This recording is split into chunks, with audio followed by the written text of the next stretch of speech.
Yeah, I think what people made fun of Hyuk for wasn't necessarily his lack of skill. It was the fact that he would be so far ahead in games that he would just fall apart, and then he would be way behind in games and suddenly out of nowhere come behind and win it, even though it didn't really look like he deserved to win it. It just seemed like his opponent fell flat on his face.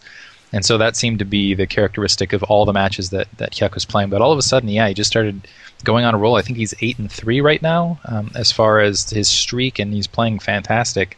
So I think a lot of people. I tried to pull back from a lot of the Hyuk carnage. I know Caller really like. Yeah, no Caller. I try not to make fun of any player because I remember Lomo back in the day. I used to hate Lomo's style of play because both Lomo and Shine and a couple other Terran players, their entire style was basically never attack. Just mass up, wait until you hit 200, and then and then take map control. And it was really boring to watch, and I didn't feel like it was an effective strategy at the level they were playing at, particularly in that era of Zerg, because that was the 3-hatch savior Zerg style. So I just felt like they were giving their opponents opportunities to win. And so they would lose games they could have won otherwise if they had just shown some aggression at all. But Lomo just totally changed his game, really made the Wraith his patent unit, and really had fun. And I think he's one of the more entertaining players to watch now.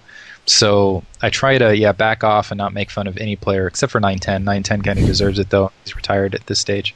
910 just always terrible cheese and always fails. But there you go. I can safely make fun of him, though, because he's retired, and I don't think he's coming out of retirement to win any championships anytime soon.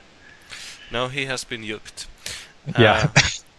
Well, speaking of entertaining, though, and Pro League and Protoss, what do you think about Firebat Hero and his chances this season?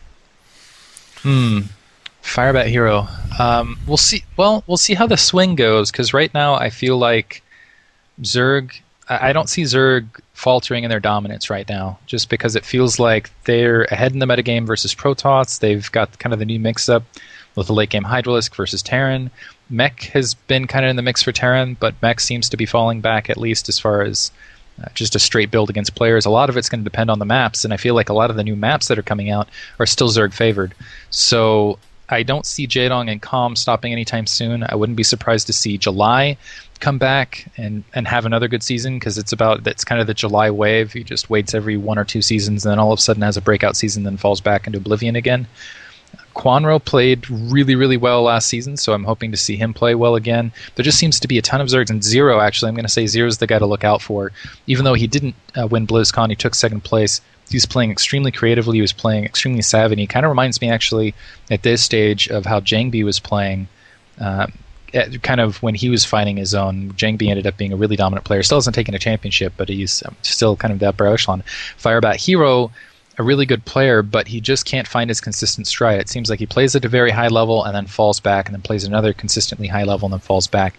But what will favor him is the fact he's just a Zerg specialist. He's so good against Zerg, and so if a lot of Zerg excel, he'll be able to kind of plow through them on the way to the top. So if he can end up kind of pulling a silver and just having a straight line of Zergs in his way, maybe he could take a championship. But I still feel like if he ends up facing a Protoss, even though he's improved a lot in that realm, I still don't think he's up to the challenge of some of the high-level Protoss like Stork. Bisu, it's more of his weak matchup, but I still feel like he has better PvT than Firebat Hero has TvP.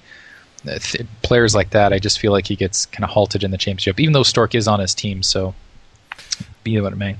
Yeah, I mean, I think everybody, especially in the foreign community, really wants him to do well.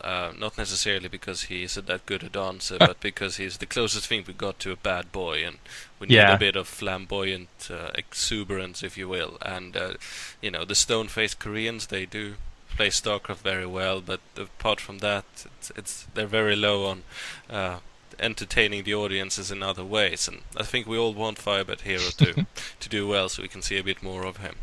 Yeah, we don't have Rock around anymore. You got to have Firebat Hero. I have to say, his charms have made many a fan, and I think it's because he doesn't take himself too seriously. That he's just so fun to watch. He is. Let's hope we'll get to see him on the beach of Busan next summer, jumping into the water again. It would be fun. However, this interview is now well over 20 minutes, so I thought I'd round it off by asking you if you have any particular rants, predictions, or backstabbings at VCG, or famous last words, whatever you want to tell the world. Whatever I want to tell the world. I guess I'll just go for the standard shout at the moment. I'm still trying to raise. What I'm kind of hoping is we'll be able to raise a comparable amount to last year, even though the economy is kind of sagged.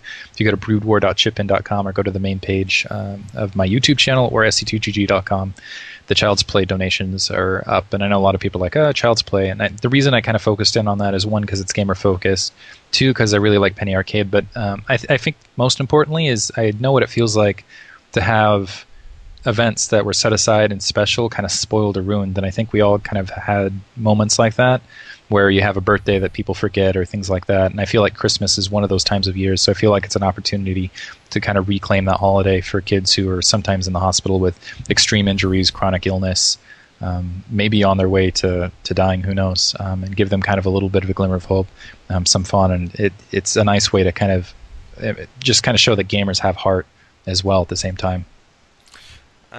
That's a very honorable cause indeed, and I shall link to it in the actual interview as well to manifest that message even clearer.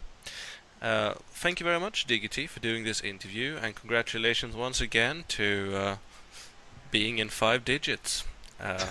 That's quite something.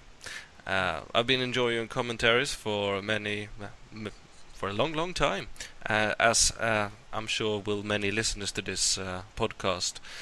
So on behalf of us all, thank you very much for doing what you do. Thank you for having me. Thanks for listening as well. That's my pleasure indeed. I say thank you and GG.